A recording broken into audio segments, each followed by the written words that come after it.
geven hem mee met een luchtballon. We vragen de soldaatjes heel lief, zet die oorlog nu stop.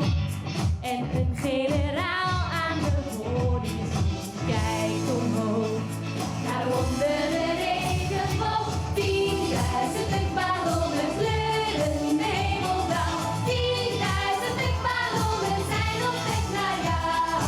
10.000 luchtballonnen kleuren de horizon. 10.000 jaren oorlog zonder dat nooit iemand won.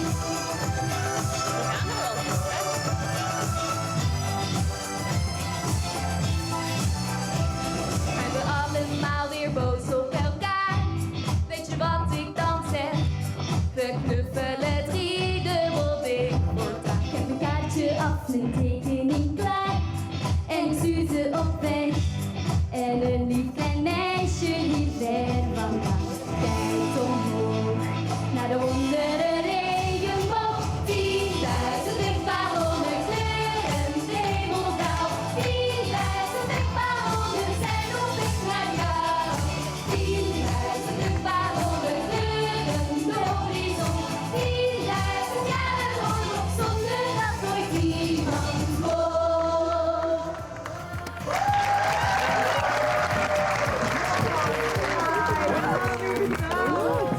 Maar 3 bange vogeltjes. Ja, terwijl ik vond zeker. Ik vond het niet zo goed. Celester ging wel full out.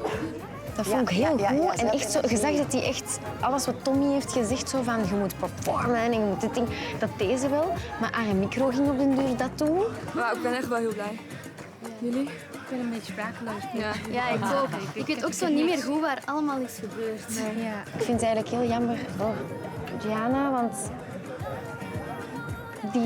je zag dat die een beetje blokkeerde van de stress. Maar ze heeft wel goed gezongen. Die tweede strofe was keigoed gezongen.